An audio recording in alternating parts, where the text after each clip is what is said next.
This is episode 4 of the Napoleon Hill Lessons Series, and today we are talking about one of the most misunderstood yet most powerful principles Hill ever taught, Mastermind Alliance. This idea alone explains why some people rise faster, think bigger, and recover stronger, while others struggle alone for years. A mastermind alliance is not networking in the modern shallow sense. It is not collecting contacts or chasing people for favors. It is the deliberate act of surrounding yourself with minds that challenge you, elevate you, and sharpen your thinking. Napoleon Hill discovered that no great achievement is accomplished by one mind alone. Every major success story he studied involved a group of people whose minds were aligned around a shared purpose. When two or more minds come together in harmony, something new is created, an energy, a perspective, a level of intelligence that does not exist in isolation. Hill called this the third mind. It is not your mind or my mind, but a higher level of thinking created through cooperation, trust, and shared intention. This is why trying to win alone is so exhausting. Alone you carry every doubt, every decision, every failure, every fear. In a true mastermind alliance, pressure is distributed, perspective expands, blind spots are revealed, and momentum becomes easier to maintain. Most people stay stuck not because they are incapable, but because they are isolated.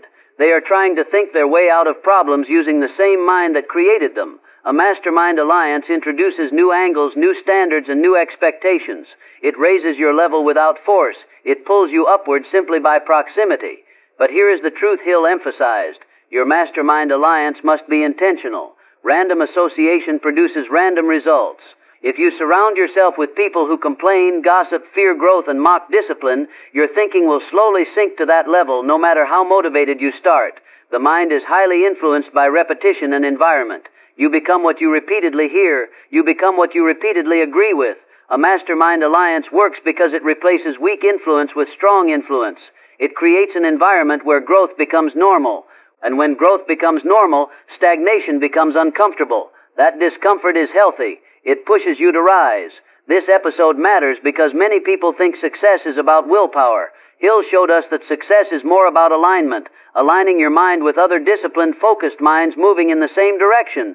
Alone, discipline feels heavy. Together, discipline becomes culture, and culture sustains effort long after motivation fades. Now let's go deeper, because a mastermind alliance is not just about who you spend time with, it's about how you think together. Hill taught that harmony is the key. Without harmony, a group becomes noise, ego clashes, competition replaces cooperation, trust disappears. A true mastermind alliance is built on mutual respect, shared values, and a common objective. That objective does not need to be identical in form, but it must be aligned in spirit. For example, one person may want financial independence, another personal growth, another creative success, but all are committed to discipline, integrity, learning, and long-term thinking. That shared foundation is what makes the alliance powerful. When harmony exists, ideas flow freely. Feedback becomes constructive instead of threatening. Criticism becomes guidance instead of attack. And accountability becomes support instead of pressure. Hill believed that the Mastermind Alliance accelerates learning because it compresses time. You learn from other people's mistakes instead of repeating them yourself. You gain access to knowledge you don't yet possess. You see possibilities you couldn't see alone. This is especially important in moments of doubt. When you are tired, frustrated, or discouraged, your own mind can turn against you. It will magnify fear and minimize progress. A mastermind alliance acts like a stabilizer. It reminds you who you are when you forget. It reflects your potential back to you when you are temporarily blind to it. But here is an important warning. Not every group is a mastermind. Many groups drain energy instead of multiplying it. If every conversation ends in complaining, blaming, or distraction, that is not an alliance, it is a trap. Hill would say that association can either lift you or limit you. There is no neutral ground. This is why you must be selective. Quality matters more than quantity. One disciplined mind is more valuable than 10 unfocused ones. And today, your mastermind alliance does not need to be in the same room. It can exist through regular calls, shared goals, structured check-ins, and honest conversations. What matters is commitment and consistency. A mastermind alliance only works if people show up prepared, open, and willing to be challenged. It is not a place to protect your ego. It is a place to strengthen your character. When done right, a mastermind alliance becomes a mental gym. You don't go there to feel comfortable. You go there to grow. And growth compounds faster when you are not alone in the process. Let's talk about why most people resist building a mastermind alliance, even though it is one of the most powerful tools available. The first reason is ego. Ego wants to look capable at all times. It fears exposure. It fears being corrected. But growth requires humility. Hill repeatedly emphasized that teachability is a success trait. If you cannot receive feedback, you cannot evolve. The second reason is comfort. A mastermind alliance introduces accountability.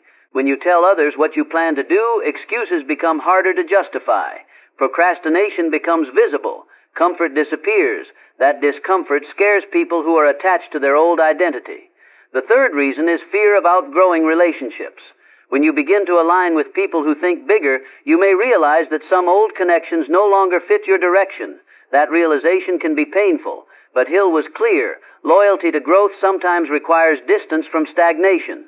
This does not mean arrogance or disrespect. It means honesty with yourself.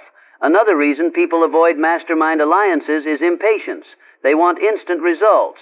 But a true alliance is built over time. Trust is not automatic. Harmony is cultivated. The power of a mastermind alliance grows with consistency.